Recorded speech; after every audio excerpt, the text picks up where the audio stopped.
Hi అండి అందరికీ. నేను లక్ష్మణ్‌ని, మీరు చూస్తున్నారు లక్ష్మణ్ ఇన్ఫర్మేషన్.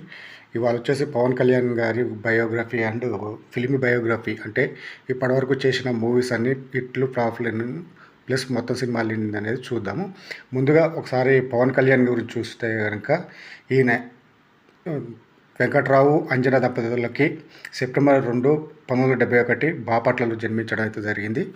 ఆ తర్వాత ఇంటర్మీడియట్ వరకు పూర్తి చేసి ఖాళీగా ఉన్న సమయంలో ఎట్లాగో వాళ్ళ అన్నయ్య చిరంజీవి ఫిల్మ్ ఇండస్ట్రీలో ఒక పెద్ద అగ్ర హీరో కాబట్టి ఆ లెగసీతో తమ్ముడు కూడా తెరగేటం చేయాలని చెప్పేసి 1996లో అక్కడమ్మాయి ఇక్కడ అబ్బాయి సినిమాతో తెరగేటం అయితే చేయడం జరిగింది. సో అక్కడ నుండి ఒకసారి మన పవన్ కళ్యాణ్ సినిమాల గురించి అయితే చూద్దాం. మొట్టమొదటిసారిగా 1996లో అక్కడమ్మాయి ఇక్కడ అబ్బాయి అని ఈవీవి సత్యనారాయణ గారు పవన్ కళ్యాణ్ లాంచ్ చేస్తూ, ఇది గీతా ఆర్ట్ ప్రొడక్షన్లో అయితే వచ్చింది.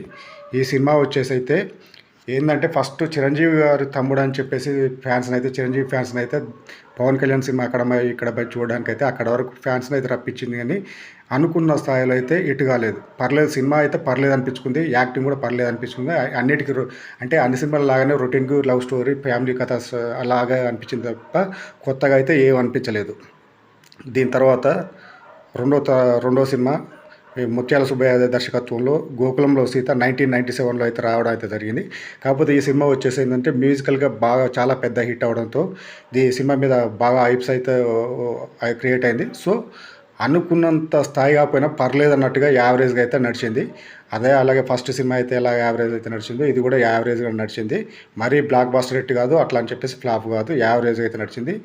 అనుకున్నంత స్థాయిలో అంతే కలెక్షన్లు అయితే రాలేదు. కాకపోతే అప్పుడే మన చిరంజీవి మార్క్ని అయితే అనుకోలేకపోయాడు. అలాగే దాని తర్వాత మూడో సినిమా, ఇక ఈ సినిమాతో తన స్టైల్ని కానీ ఇది అన్నిటిని మార్చానని చెప్పుకోవాలి. అదే సుస్వాగతం. అప్పటి వరకు చిరంజీవి, బాలకృష్ణ, వెంకటేష్, నాగార్జున కుటుంబ చిత్రాలు కావచ్చు, లవ్ స్టోరీలు కంటే అన్నీ ఎప్పటిలాగా వచ్చిన సినిమాలే.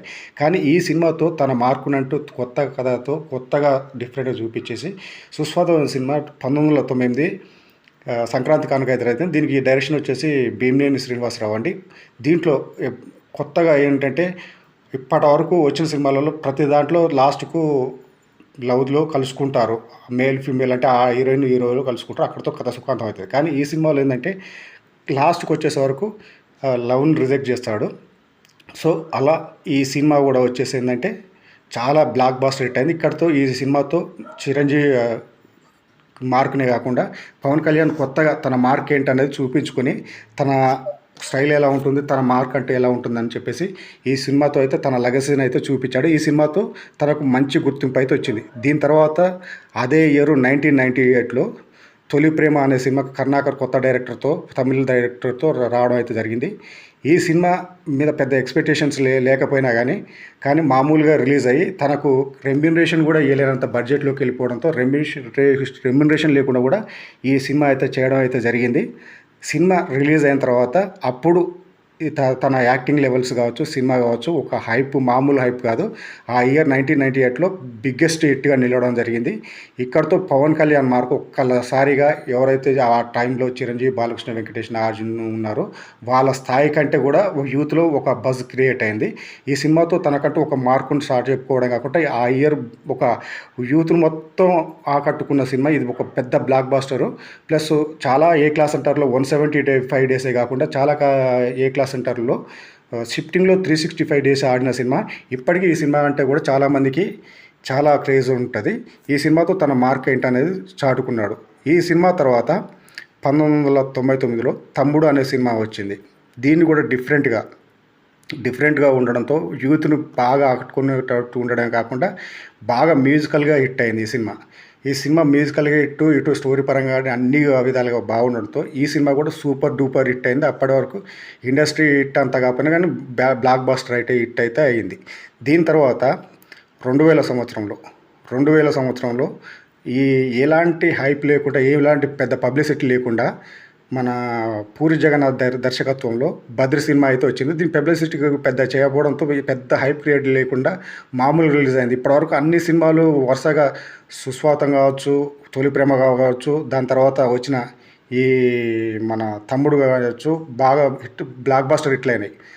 ఇది పెద్ద పబ్లిసిటీ లేకపోవడంతో అప్పుడు ఫిలిం ఇండస్ట్రీలో చాలామంది ఏమన్నారంటే ఈ సినిమా ఫ్లాప్ అని అన్నారు. కానీ ఒక 2-3 రోజుల తర్వాత చూస్తే మామూలుగా కాదు, టోటల్గా డిఫరెంట్ కథతో ఈ సినిమా అయితే ఉండడంతో చాలా పెద్ద హిట్ అయింది. ఆ ఇయర్లో హిట్ అయిన బ్లాక్ బాస్టర్ హిట్లలో ఇదొక సినిమా అని చెప్పొచ్చు. దీని తర్వాత 2001లో ఖుషి సినిమా. ఈ సినిమా కూడా కొంచెం డిఫరెంట్గా ఉండడంతో ఈసారి ఇప్పటివరకు ఒక లెక్క, ఈ సినిమాతో ఒక లెక్క అన్నట్టుగా ఇండస్ట్రీ రికార్డ్స్ మొత్తం తిరగరాసింది. ఈ సినిమాతోటే పవన్ కళ్యాణ్ అండ్ స్టామినా ఏంటనేది తెలిసింది. ఈ సినిమా 2001 తర్వాత అప్పటి వరకు ఉన్న రికార్డులన్నీ తిరగరాసేసింది. ఇది బ్లాక్ బాస్టర్ హిట్ కాకుండా ఇండస్ట్రీ హిట్ అయింది. దాని తర్వాత 2002లో అయితే పవన్ కళ్యాణ్ ఒక్క సినిమా కూడా చేయలేదు. ఆ ఇయర్ మొత్తంలో ఒక్క సినిమా కూడా రాలేదు. తర్వాత 2003లో వచ్చేసి జానీ సినిమా. తనే డైరెక్షన్లో, అదే గీతా ఆర్ట్స్ బ్యానర్లో తన సొంత డైరెక్షన్లో రావడం అయితే జరిగింది. కానీ ఇక్కడ డైరెక్షన్ చేసి పవన్ కళ్యాణ్ అయితే చేతులు కాల్చుకున్నాడని చెప్పాలి. కానీ తన ఫీలింగ్ ఏంటి, ఒక భార్యను ఒకవేళ ప్రేమించి పెళ్లి చేసుకుంటే ఎలా చూసుకోవాలనే కథతో అయితే బాగానే ఉంటుంది. కానీ సినిమా అయితే అట్టర్ ఫ్లాప్, డిజాస్టర్ అయ్యింది. దీని తర్వాత 2004లో గుడుంబ శంకర్ అయితే రావడం అయితే జరిగింది. గుడుంబ శంకర్ కొద్దిగా అప్పటి వరకు ఎక్కువ కామెడీ చేయని పవన్ కళ్యాణ్ ఈ సినిమాతో కామెడీ చేయడం మొదలుపెట్టిండు. కానీ సినిమా అయితే బ్లాక్ బాస్టర్ హిట్ అయితే కాదు, కానీ యావరేజ్గా అయితే ఆడింది, పర్లేదు అనిపించుకుంది. దీని తర్వాత 2005లో బాలు సినిమా ABCDFG అని రానైతే వచ్చింది. ఈ సినిమా కూడా అంత ఆకట్టుకోలేదని చెప్పాలి. యావరేజ్గా ఆడిందన్న, ఫ్లాప్ అనాలో ఆ యావరేజ్ అనాలో వాటి రెండింటి మధ్యలో ఉన్నది. దాని తర్వాత 2006లో బంగారం అనే సినిమా వచ్చింది. కానీ ఈ సినిమా కూడా అంతగా ఆకట్టుకోలేదు. యావరేజ్గానే ఆడేసి పెద్ద హిట్ కాలేదు, ఇటు ఫ్లాప్ కాలేదు, ఏదో ఆడిందంటే ఆడిందన్నట్టు పోయింది. అదే సంవత్సరం 2006లో ఇంకో సినిమా అన్నవరం అని వచ్చింది. ఇది అన్నవరం 2006లోనే వచ్చిన ఈ సినిమా. ఈ సంవత్సరంలో 2 సినిమాలు చేసిన పవన్ కళ్యాణ్ 2 సినిమాలు కూడా నిరాశపరిచిందని చెప్పాలి. ఈ అన్నవరం కూడా నిరాశపరిచిందనే చెప్పాలి. పెద్ద అనుకుంటున్నంత స్థాయిలో అయితే ఆడలేదు. దీని తర్వాత 2007లో స్ట్రైట్గా అయితే పవన్ కళ్యాణ్ ఒక్క సినిమా కూడా చేయలేదు. కానీ గెస్ట్ రోల్గా ఏదైతే శంకర్ దాదా జిందాబాద్ మన చిరంజీవి సినిమా ఏదైతే ఉందో దాంట్లో గెస్ట్ రోల్ అయితే చేశాడు. ఈ సినిమా తర్వాత తను సినిమాలు చేయకుండా ఉంటాడని తెలిసి రాజకీయాల్లోకి వెళ్ళిపోతున్నాడని చెప్పి దీంట్లో ఒక్కసారి అన్నయ్యతో కలిసి చేయాలని చెప్పేసి దీంట్లో ఒక గెస్ట్ రోల్ అయితే చేశాడు. అంతేగాని 2007లో అయితే ఒక్క సినిమా కూడా రాలేదు. దాని తర్వాత 2008లో జల్సా సినిమా అయితే రావడం అయితే జరిగింది. 2008లో ఈ త్రివిక్రమ్ డైరెక్షన్లో వచ్చిన ఈ జల్సా సినిమా అప్పటి వరకు ఫ్లాపులతో సతమతం అవుతున్న పవన్ కళ్యాణ్ ఈ సినిమా ఒక మంచి ఊరట ఇచ్చిందని చెప్పొచ్చు. బాగానే హిట్ అయింది, పర్లేదు, బాగానే హిట్ అయింది. కానీ బ్లాక్ బాస్టర్ హిట్ అయితే కర్లేదు, బాగానే ఆడింది ఈ సినిమా, ఎంతో కొంత సంతృప్తి ఇచ్చిందని చెప్పాలి. దాని తర్వాత 2009లో అయితే చేయలేదు. 2010లో వస్తే మళ్ళీ కొమరం పులి అనే సినిమా అయితే చేశాడు. కొమరం పులి కూడా ఆశించిన స్థాయి అయితే ఆకట్టుకోలేదు. ఇది కూడా అట్టర్ ఫ్లాప్ అయింది. దీని తర్వాత అదే సంవత్సరం పంజా సినిమా అయితే వచ్చింది. పంజా కూడా ఇది కూడా అంతగా ఆకట్టుకోలేదు. ఇది కూడా బ్లాక్ బాస్టర్ కాలేదు, అట్టర్ ఫ్లాప్ అనే చెప్పొచ్చు. దీని తర్వాత 2011లో తీన్మార్ అనే సినిమా వచ్చింది. ఇది మ్యూజికల్గా హిట్ అయినప్పటికీ కానీ సినిమా అయితే కూడా అంతగా ఆకట్టుకోలేదు. ఏదో అంతంతరం మాత్రంగానే ఆడేసి ఏదో వచ్చిందంటే సినిమా వచ్చింది అంత ఆడిందన్నట్టుగా పోయింది. కానీ ఇది కూడా అంతంత మాత్రమే ఆడలేదు. కానీ 2012లో మళ్ళా గబ్బర్ సింగ్ అనే సినిమా రావడంతో అప్పటి వరకు ఉన్న సినిమా రికార్డులని గబ్బర్ సింగ్ తిరగరాసింది. ఈ సినిమా సూపర్ హిట్ అవ్వడం కాకుండా అప్పటి వరకు ఉన్న ఇండస్ట్రీ మొత్తాన్ని తిరగరాసిందని చెప్పాలి. కలెక్షన్లు మొత్తం తిరగరాసింది. ఈ సినిమాతో మళ్ళా పవన్ కళ్యాణ్ తన పాత లెక్కలను తిరగరాసిండు. ఆ తర్వాత 2013లో దసరా కానుకగా అత్తారింటికి దారేది సినిమా వచ్చింది. మళ్ళీ ఈసారి తన మార్కును అయితే చాటుకున్నాడనే చెప్పాలి. మళ్ళీ అప్పటి వరకు ఉన్న ఇండస్ట్రీ రికార్డులన్నీ అత్తారింటికి దారేది అయితే తిరగరాసింది. మొత్తం ఇండస్ట్రీ రికార్డులన్నీ మళ్ళీ తిరిగి రాసింది. మళ్ళీ తన సత్తా ఏంటో చాటుకున్నాడు. దీని తర్వాత 2014లో ఒక్క సినిమా కూడా రాలేదు. దీని తర్వాత అయితే 2015లో గోపాల సంక్రాంతి కానుక వచ్చింది. ఈ సినిమా కూడా సూపర్ హిట్ అయింది. ఇది మల్టీస్టార్ సినిమా, వెంకటేష్ పవన్ కళ్యాణ్తో వచ్చిన సినిమా.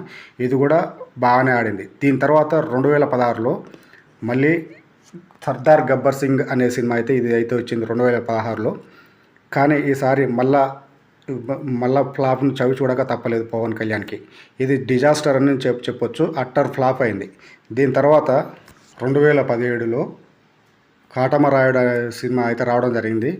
మళ్ళీ భారీ ఫ్లాప్ను పవన్ కళ్యాణ్ ఖాతాలో వేసుకోక తప్పలేదు. ఈ సినిమా కూడా డిజాస్టర్ అయింది. అనుకున్నంత స్థాయిలో ఆడకపోవడంతో ఫ్యాన్స్ నిరుత్సాహపడ్డారు. దీని తర్వాత 2018లో మళ్ళీ అజ్ఞాతవాసి అనే సినిమా అయితే రావడం జరిగింది. ఈ అజ్ఞాతవాసి కూడా ఆకట్టుకోలేకపోయిందని చెప్పాలి. మళ్ళీ పవన్ కళ్యాణ్ భారీ ఫ్లాప్ను మూటగట్టుకోక తప్పలేదు. దీని తర్వాత 2019లో సినిమాలు ఏం చేయలేదు. తర్వాత 2020లో పాండమిక్ టైం, కరోనా టైంలో ఏ సినిమాలు రాలేదు. దీని తర్వాత 2021లో వకీల్ సాబ్ సినిమా అని అయితే రావడం అయితే జరిగింది. ఇది హిందీ రీమేక్ పింక్ మూవీ అని అందరికీ తెలిసిన విషయమే. ఈ సినిమా అయితే మళ్ళీ ఒకసారి బ్లాక్ బాస్టర్ ఇటు కావడం కాకుండా మళ్ళీ తన మార్కును చాటుకున్నాడని చెప్పాలి. దీని తర్వాత 2022లో భీమ్లా నాయక్ అయితే వచ్చింది. ఈ భీమ్లా నాయక్ కూడా సరే ఇండస్ట్రీ టు బ్లాక్ బాస్టర్ కాకపోయినా కానీ ఒక మోస్తరుగా బాగానే ఆడింది. ఒక హిట్ సినిమా అనే చెప్పొచ్చు. దీని తర్వాత 2023లో మళ్ళీ మల్టీ స్టారర్ సినిమా బ్రో అనేది అయితే రావడం జరిగింది. దీంట్లో గెస్ట్ రోల్గా అయితే చేయడం జరిగింది. దీంట్లో మెయిన్ లీడ్ రోల్ వచ్చేసేసి వీళ్ళ అల్లుడు సాయిధరం తేజ్ అని అందరికి తెలిసిన విషయమే. దీంట్లో ఇంకో లీడ్ రోలు మన పవన్ కళ్యాణ్ గారు అయితే పోషించారు. ఈ సినిమా కూడా అనుకున్నంత స్థాయిలో కాకపోయినా కానీ పర్లేదు, బాగానే ఆడింది, హిట్ సినిమానే అనుకోవచ్చు. కానీ ఈ సినిమా తర్వాత ఏదైతే ఉన్నదో మన హరహర వీరమల్ల అయితే మొదలుపెట్టి అయితే చాలా సంవత్సరాలు అవుతుంది. కానీ ఈ సినిమా వచ్చేసి 2024లో రిలీజ్ అవ్వాలి. కానీ కొన్ని కారణాల వల్ల వాయిదాలు పడుతూ వచ్చేసి, అంటే ఇప్పుడు నేను ఈ వీడియో వచ్చేసి 2025 జూలైలో చేస్తున్నాను. యాక్చువల్లీ పోయిన నెల జూన్లో రిలీజ్ అవ్వాల్సిన సినిమా పోస్ట్ పోన్ అయింది. కాకపోతే ఈ నెల జూలై నెలలో 24 తారీఖుకి అయితే హరహర వీరమల్ల అయితే రాబోతుంది. ఈ సినిమా కూడా హిట్ అవుతుందని ఆశిస్తాం. దీని తర్వాత వచ్చేసి ఓజీ వచ్చేసి 2025 సెప్టెంబర్ 25న దసరా కానుకగా అయితే రాబోతుంది. దీని తర్వాత ఉస్తాద్ భగత్ సింగ్ అయితే రాబోతుంది. ఇవి ఇప్పటివరకు అయితే ఈ పవన్ కళ్యాణ్ ఉన్న సినిమాలు అయితే. పవన్ కళ్యాణ్ ఇండస్ట్రీ హిట్లను బ్లాక్ బాస్టర్లను భారీ ఫ్లాప్లను కూడా చూడక తప్పలేదు. సో మీరు ఇప్పటివరకు ఎవరైతే ఈ వీడియో చూస్తున్నారో దీంట్లో ఎన్ని హిట్లు వచ్చాయి, ఎన్ని ఫ్లాప్లు వచ్చాయి ఏంటనేది ఒకసారి అయితే మీరు కామెంట్ చేయండి. ఎవరైనా ఈ వీడియో చూస్తే కనుక ఇక్కడ వరకు చూసారంటే మీకు నచ్చింది కాబట్టి ఈ వీడియోని అయితే ఇక్కడ దాకా చూసారు కాబట్టి కంపల్సరీ తప్పకుండా లైక్ చేయండి, కామెంట్ కూడా చేయడానికి అయితే ట్రై చేయండి. ఎవరైతే కామెంట్ చేసి ఎన్ని సినిమాలో ఎన్ని ఫ్లాప్లు ఎన్ని హిట్లైనా ఎన్ని బ్లాక్ బస్టర్లు హిట్లైనా కామెంట్ చేయడానికి అయితే ట్రై చేయండి. సారీ అండి, చిన్న మిస్టేక్ అయితే జరిగింది. ఎప్పుడు ఇలాంటి మిస్టేక్ అయితే జరగలేదు, ఇప్పుడైతే జరిగింది. ఏంటంటే 2012లో గబ్బర్ సింగ్ తర్వాత కెమెరామెన్ గంగతో పూరి జగన్నాథ్తో అయితే ఒక సినిమా అయితే వచ్చింది. ఈ సినిమా కూడా ఎబో యావరేజ్ అయితే ఆడడం అయితే జరిగింది. ఇది కూడా ఒక మంచి సినిమా అనే చెప్పాలి. ఇది బై మిస్టేక్ అక్కడ చెప్పడం మర్చిపోయాను. ఏంటంటే నేను స్క్రిప్ట్ ఇట్లా ఏం రాసుకోను కాబట్టి బై మిస్టేక్ మర్చిపోయాను. కొద్దిగా ఒక్కసారికి నన్ను అయితే ఎక్స్క్యూజ్ చేయండి. ఇది కూడా సినిమా 2012లోనే వచ్చిన సినిమా. ఇది కూడా బాగానే ఆడిందని చెప్పుకోవచ్చు. ఇది ఇప్పటివరకు అయితే ఉన్న ఇన్ఫర్మేషన్ అయితే. దయచేసి ఎవరైనా చూస్తే కనుక వీడియోని అయితే తప్పకుండా లైక్ చేయండి. కామెంట్ కూడా ఎన్ని సినిమాలు బ్లాక్ బాస్టరు, ఎన్ని సినిమాలు హిట్లు, ఎన్ని సినిమాలు యావరేజ్లు, ఎన్ని ఫ్లాప్లు అనేది అయితే మీరు కామెంట్ చేయడానికి అయితే ట్రై చేయండి. ఇలాంటి మంచి వీడియోలు అయితే మీ ముందుకు తీసుకొని రావాలంటే నాకు కొంచెం లైక్ చేసి కామెంట్ చేయడానికి అయితే ట్రై చేయండి. నేను లక్ష్మణ్ని, మీరు చూస్తున్నారు లక్ష్మణ్ ఇన్ఫర్మేషన్.